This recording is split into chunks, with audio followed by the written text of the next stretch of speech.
வணக்கம். உதயநிதி 2500 கோடி ஊழல் வசமாக சிக்கினார். முதல்வர் விஜய் வெளியிட்ட மிக முக்கியமான அறிவிப்பு. நண்பர்களே, இந்த வீடியோவிற்கு ஒரே ஒரு லைக் மற்றும் சப்ஸ்கிரைப் பண்ணிருங்க. கிட்டத்தட்ட முதல்வர் விஜய் அவர்கள் பதவியேற்ற 4வது நாளில் தற்பொழுது சட்டமன்றத்தில் தனி பெரும்பான்மை 144 வாக்குகளை பெற்று தற்பொழுது முதல்வராக நீடிக்கலாம் என்று சபாநாயகர் ஆளுநரிடம் கடிதங்களை அனுப்பிய நிலையில் இரவோடு இரவாக தற்பொழுது ஊழல் செய்யப்பட்ட முதல் நபராக உதயநிதி அவர்களது அறிக்கை தற்பொழுது தயார் செய்யப்பட்டிருப்பதாகவும் அதில் 2500 கோடி வரை ஒரு வருடத்தில் ஊழல் செய்யப்பட்டிருப்பதாகவும் முதற்கட்ட தகவல் வெளியாகியுள்ளது. மேலும் 17 IAS அதிகாரிகள் இடமாற்றம் செய்யப்பட்டுள்ளனர். புதிய IAS அதிகாரிகள் நியமனம் செய்யப்பட்டுள்ளனர். அவர்கள் கொடுத்த இந்த அறிக்கையில்தான் தற்பொழுது பல திடுக்கிடும் தகவல்களும் வெளியாகியுள்ளது. ஊழலில் சிக்கிய உதயநிதி அவர்கள் மட்டும்தானா என்று கேட்டால், கடந்த ஆட்சியில் பல அமைச்சர்கள் நேரடியாக பல ஊழல்களிலும் தனியார் நிறுவனங்களின் கைக்கூலியாகவும் செயல்பட்டுள்ளது என்பது ஆய்வு அறிக்கையில் தெரிய வந்துள்ளது.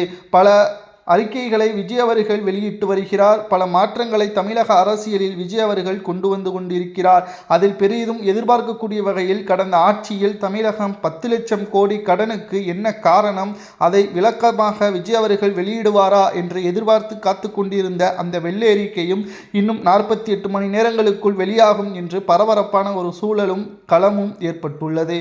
மேலும் முதற்கட்டமாக உதயநிதி அவர்களது பெயரை தற்பொழுது இடம்பெற்றிருப்பதால் நிச்சயமாக உதயநிதி அவர்கள் ஒருவேளை டெல்லிக்கு அழைத்து செல்லப்பட்டு விசாரணையில் நடத்தப்படுவார் என்றும், அது மட்டுமல்ல உதயநிதி அவர்களுக்கு பின்புலமாக செயல்பட்டது சேகர் பாபு, சபரீசன் போன்ற மிக முக்கியமான நபர்கள் என்பதும் தெரிய வந்துள்ளது.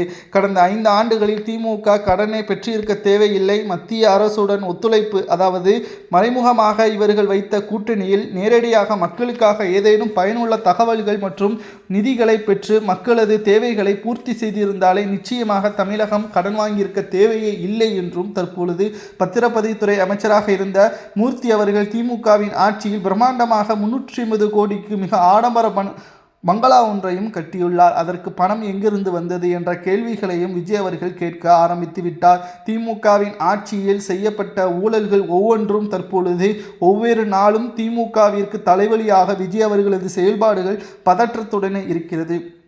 கடந்த ஆட்சியில் தொடர்புடைய ஒட்டுமொத்த அரசு ஊழியர்களையும் ஒரே நேரத்தில் மாற்றம் செய்யப்பட்டிருப்பதால் தலைமைச் செயலகத்தில் என்ன நடக்கிறது என்பது திமுகவிற்கு தெரியவில்லை. இதனால் பதற்றத்திலேயே இருக்கிறார் ஸ்டாலின் அவர்கள். தற்பொழுது விஜய் அவர்கள் என்ன அறிக்கை வெளியிடப் போகிறார்? ஏற்கனவே 3 நாட்களில் 750 மதுபான கடைகளை மூடிவிட்டார்.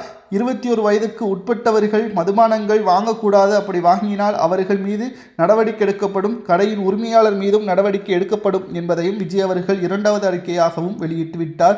3வது அறிக்கை, போதை மருந்துகளை விற்கக்கூடியவர்களது ஒட்டுமொத்த குடும்ப சொத்துக்கள் இருந்தால் அதை பறிமுதல் செய்யப்படும் என்றும் அரசுடைமையாக்கப்படும் என்றும் அதிரடியான அறிவிப்புகளை ஒவ்வொரு நாளும் விஜய் அவர்கள் வெளியிட்டு வருகிறார். இது திமுகவிற்கு மிகப்பெரிய ஒரு தலைவலியாகவும் மாறிவிட்டது.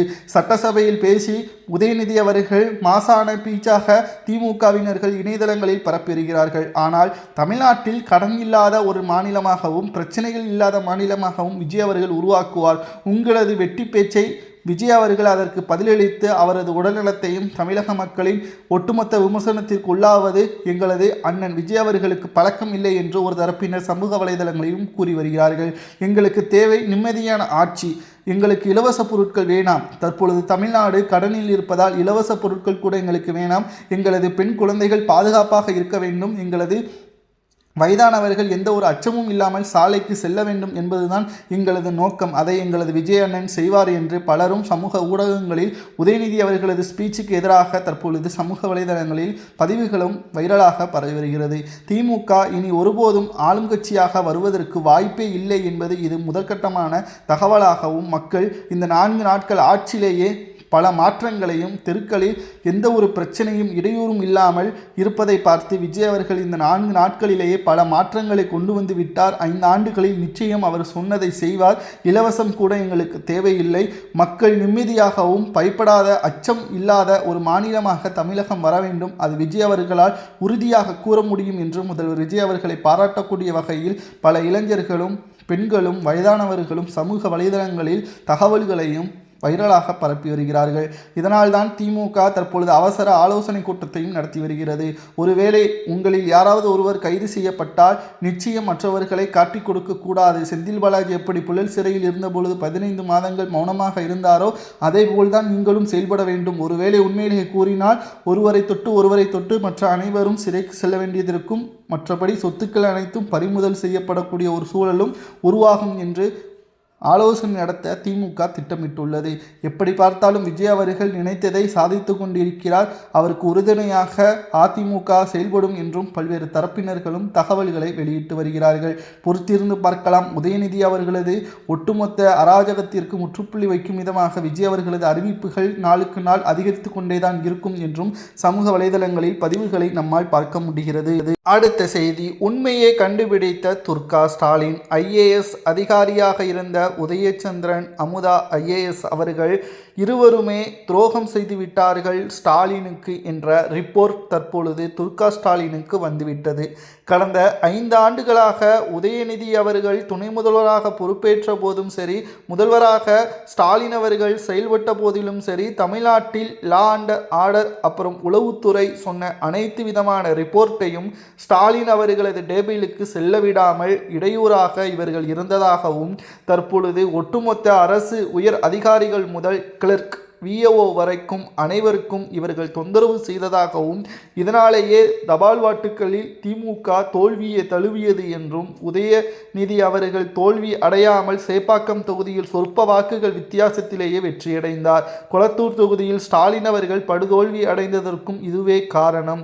ஒட்டுமொத்த 2 IAS அதிகாரிகளை நம்பிதான் ஸ்டாலின் அவர்கள் தனது ஆட்சியவே இழந்துவிட்டார் என்ற தகவல் தற்பொழுது துர்கா ஸ்டாலின் அவர்களுக்கு தெரிந்தவுடன் ஒட்டுமொத்த திமுகவின் மூத்த மாஜி அமைச்சர்களையும் நிர்வாகிகளையும் அழைத்து லெஃப்ட் ரைட் வாங்கியுள்ளதாக தகவல்கள் கிடைக்கப்பெற்றுள்ளது.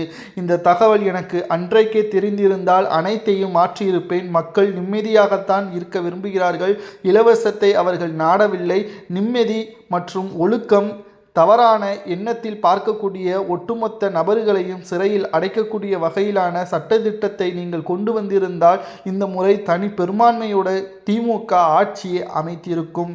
ஆனால் 2 IAS அதிகாரிகள் நிழல் முதல்வராக செயல்பட்டதுதான் தற்பொழுது திமுகவின் ஆட்சியை இழக்கக்கூடிய வகையில் அமைந்துவிட்டதாக பல்வேறு குற்றச்சாட்டுகளும் துர்கா ஸ்டாலின் அவர்களது கைக்கு சென்றுவிட்டது. அந்த அறிக்கையை, அந்த ரிப்போர்ட்டை துர்கா ஸ்டாலின் அவர்கள் 4 நாட்களாக வைத்து விசாரணையின் மூலமாகத்தான் இவர்கள் சொன்னது அனைத்தும் உண்மை. இதனால் தான் விஜய் அவர்கள் தற்பொழுது முதல்வராக பொறுப்பேற்றுள்ளார். திமுக பல இடங்களில் தோல்வியை தழுவி 3வது இடத்திற்கு தள்ளப்பட்டுள்ளது என்ற விசாரணையின் மூலமாக துர்கா ஸ்டாலின் அவர்கள் கண்டுபிடித்துள்ளதாகவும் தகவல்கள் தற்பொழுது கிடைக்கப்பெற்றுள்ளது. மேலும் இதை பற்றி உங்களது கருத்துக்களை கமெண்ட் வாயிலாக கூறுங்கள்.